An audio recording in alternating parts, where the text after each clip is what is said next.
మీ మోకాల నొప్పులకు ఎటువంటి సర్జరీ లేకుండా ఎపియాన్ పెయిన్ క్లినిక్ అందిస్తున్న అత్యాధునిక చికిత్స.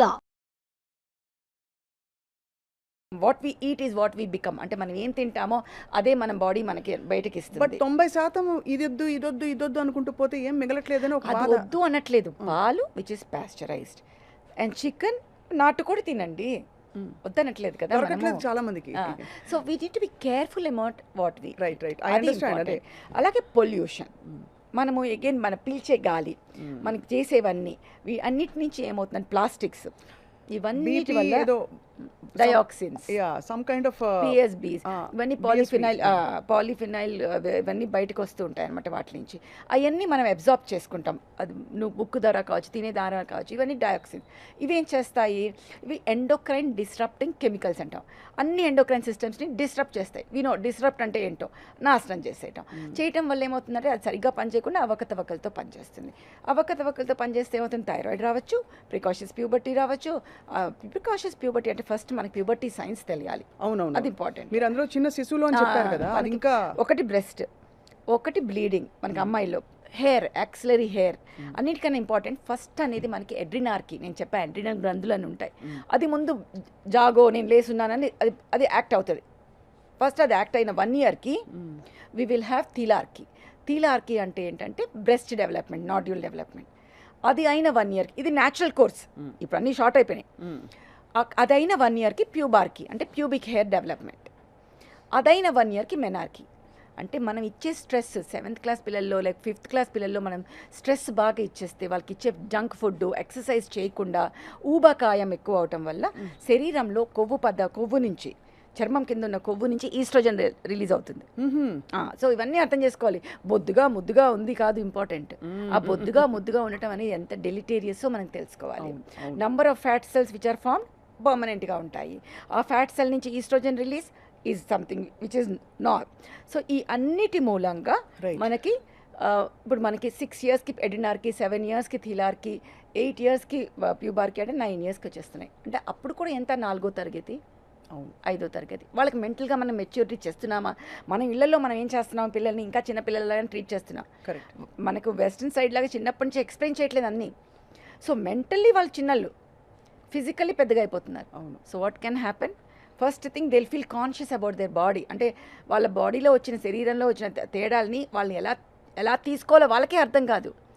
సో దే స్టార్ట్ టైట్గా బ్రెస్ట్ని చేసేయటము, అండ్ ఫ్రెండ్స్కి కనపడకుండా ఉండాలని చూడటము, వాళ్ళు ఏడ్పిస్తారని ఆత్మన్యూనత భావంతో ఉండటము, బ్యాక్ బెంచెస్, వాటి మీద కాన్సన్ట్రేట్ అవ్వటం వల్ల చదువులో వెనక్కి పడిపోతారు. అవును. అండ్ ఫిజికల్గా పెరగటము, మెంటల్గా తక్కువ ఉండటం వల్ల చైల్డ్ అబ్యూస్కి చాలా ఆస్కారం ఉంటుంది. అది ఇది ఒక అసలు అన్ఎక్స్పెక్టెడ్, ఒక చాలా దారుణమైన సైడ్ ఎఫెక్ట్. అది ఇంట్లో వాళ్ళు కావచ్చు. మోస్ట్ ఆఫ్ ద టైం మనకు తెలుసు పిల్లల మీద అబ్యూస్ తెలిసిన వాళ్ళే చేస్తారు, ఇంట్లో వాళ్ళే చేస్తారు. ఎందుకంటే వాళ్ళలో ఆ గ్రోత్ కనిపిస్తుంది, మెంటలీ వాళ్ళకి తెలిసి ఉండదు, ఎదుగుండరు. అండ్ వాళ్ళని భయపెట్టచ్చు పిల్లల్ని. ఏమని చెప్పావంటే మీ అమ్మ నాన్నని చంపేస్తా, మీ అమ్మ నాన్న ఉద్యోగం పోగొడతా, anything. So it's a power game. సో ఈ పిల్లలందరూ ఇదే. సో ఈ మధ్య కొంచెం నేను చూసిన పాజిటివ్ పాయింట్ అంటే పేరెంట్స్ కొంచెం అవగాహనలోకి వచ్చి బ్రెస్ట్ డెవలప్మెంట్ రాగానే తీసుకొస్తున్నారు మన దగ్గరికి. So that I'm proud of after 2 decades, but almost 1.5 decade I would say. Right. ఈ మోస్ట్ షాకింగ్ కేసు మీరు చూసింది 4 months బేబీ. 4 months baby. ఏ సిమ్టమ్స్ తీసుకొచ్చారు? Breast development. తల్లికి అసలు అర్థం కాలేదు, ఏంటిది బ్రెస్ట్ ఇలా డెవలప్ అయిపోతుంది, మంచి పాలు ఇస్తున్నాం, మంచిది ఇస్తున్నాం. సో ఆ తల్లికి ఏమైందంటే తన పాలు రాక బయట పాలులో శుద్ధమైంది అనుకుని పాపం గేదె పాలు. మరి డబ్బా పాలు బెటర్ అంటారా? That is formula feed which doesn't have hormones in it. So paediatrician ఏం చెప్తే అది ఇవ్వండి. అన్నిటికన్నా I feel pasteurised milk is the best pasteurised milk. Right. But if this అవన్నీ యాడ్ చేస్తారు కదా మనకి, అన్ని బేబీస్కి ఏవి కావాలో అవన్నీ, వాటిని మనం ఫోర్టిఫికేషన్ అంటాం. సో అది మన పీడియాట్రిషియన్ విల్ టెల్ ఏది బెటరు అనేది. ఏది కూడా అతి మంచిది కాదు. అది పిల్లల డాక్టర్ ఏం చెప్తే అది చేయటం అనేది మనం చేయాలి. రైట్. సోషల్ మీడియా ఇన్ఫ్లుయెన్స్ కూడా, అంటే ఉదాహరణకి స్టిమ్యులస్ కావాలి దేనికైనా, బ్రెయిన్ రిలీజ్ చేయాలంటే ఏదైనా, మనకుండే content, the kind of content we are consuming, చుట్టూ ఉండే వాతావరణంలో కూడా ఇదివరకు అమ్మా నాన్న కూడా కొంచెం ఒక విధమైన ఒక బిడియంతో దూరంగా ఉండేవాళ్ళు. ఇప్పుడు ఈ సోషల్ మీడియాలు మీద పడ్డాలు ఇలాంటివన్నీ ఈ కన్ఫ్యూజన్లో కూడా పిల్లలు ఉంటున్నారు అంటున్నారు. నేను ఒకటి గుర్తు చేయనా మీకు స్వప్న? చిన్నప్పుడు ఇంకా ముందు అప్పుడు పెద్దమ్మాయి అయిందంటే మిగతా పిల్లలు తొందరగా అయిపోతారు అనేవాళ్ళు. The smell of the blood, smell of the period will stimulate again. అంటే అలాంటివన్నీ కూడా మన చుట్టుపక్కల పిల్లలు ఏ ఏజ్లో ఉన్నారు దాన్ని బట్టి కూడా మన పిట్యూటరీ ఇది అవుతుంది. చాలా సెన్సిటివ్ హైపోథాలమస్ అనేది, మన థాట్ ప్రాసెస్ విల్ స్టిమ్యులేట్.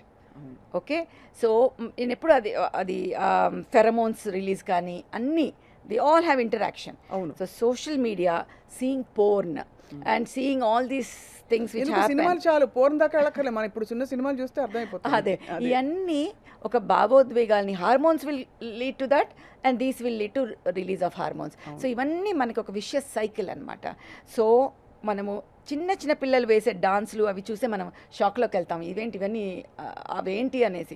వాళ్ళకి అప్పుడు అర్థం కూడా కాదు అవి అలాంటి తప్పు స్టెప్స్ అంటే తప్పు అనేది జడ్జ్మెంటల్ కాదు, కానీ ఇట్ ఈస్ లైక్ దానివల్ల అవతల మనిషిలో ఎలాంటి భావాలు వస్తున్నాయి అనేది వాళ్ళకి అర్థం కాదు ఆ పిల్లలకి. అంతే కదా అది.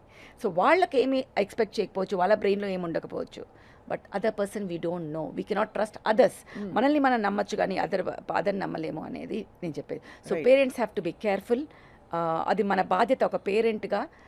పిల్లల్ని సెక్యూర్గా మనం అందరం కూడా వాళ్ళని సెక్యూర్గా పెంచాలని అనుకుంటాం. వాటిల్లో చేసే తప్పులు ఇలాంటివన్నీ. సో మనకి ఫర్టిలైజర్స్ అండ్ పెస్టిసైడ్స్ ఇలాంటివి ఎంతవరకు, బికాస్ అన్ని వదిలేసి కూరగాయలు పళ్ళు తింటానంటే కూడా ఇందాకే చెప్పాను, రొయ్యల పెంపకంలో వేయటము, ఫర్టిలైజర్స్ వేసేయటము, వాటన్నిట్లో కూడా PSBs and the dioxins release అవుతాయి. మనం తినే ఆహారం కూడా విషపూరితం. అంటే విషం అంటే డైరెక్ట్ విషం కాదు, these are all which are toxic for our body. అందుకే ఏది ఉడకపెట్టకుండా తినద్దు అనేది, ఏది కూడా వి షుడ్ లుక్ ఎట్ అవి ఎట్లా చేయాలంటే, ఎంత హీట్ చేయాలంటే అవి బ్రేక్ అవ్వాలి. కానీ నేను షాక్ అవుతున్నది ఏంటంటే, ఒక 4 నెలల పసికందు ఎంత గేదె పాలు తాగేస్తుంటే మాత్రం ఆ బాడీకి అంతే చాలు కదమ్మా. అది నాకు అర్థం. అది ఇప్పుడు ఎంత బాడీ వెయిట్ బట్టి అది అంత అవసరం. సో ఆ పాపకి అది చాలా ఎక్కువ, అండ్ ఆల్రెడీ అది బొద్దు పాప. So more oestrogen is coming from ఇది. సో ఒక్కటి గుర్తుపెట్టుకోవాలి, మనం లోపల నుంచైనా ఈస్ట్రోజన్ రిలీజ్ అవ్వాలి, బయట నుంచైనా ఈస్ట్రోజన్ ఇవ్వాలి. రైట్, అర్థమవుతుంది కదా. లోపల నుంచి ఎలా వస్తుంది, అండాశయాల నుంచి రిలీజ్ అవుతుంది. అది ఎందుకు వస్తుంది, మన థాట్ ప్రాసెస్, మనం చూసేది, మన పీల్చే నోస్ నుంచి పీల్చేది, ప్లస్ మన శరీరంలో ఉండే సహజ సిద్ధమైన మన ఇది ఏమంటే fat, amount of fat, అడ్రినల్స్ secrete అవటం, the time which is suppose to come. ఇది రైట్. బయట నుంచి మనం ఇచ్చే దాంట్లో ఇన్అడ్వర్టెంట్గా కానీ ఈస్ట్రోజన్ ఇస్తే, ఎస్పెషలీ మన దేశంలో ఏంటంటే ఏదైనా మంచిది అంటే అతి. సోయా మంచిది అని పొరపాటున ఒక్కసారి ఎవరో అన్నారు. సోయా ఓకే, మెనపాజ్ వాళ్ళకి మంచిది.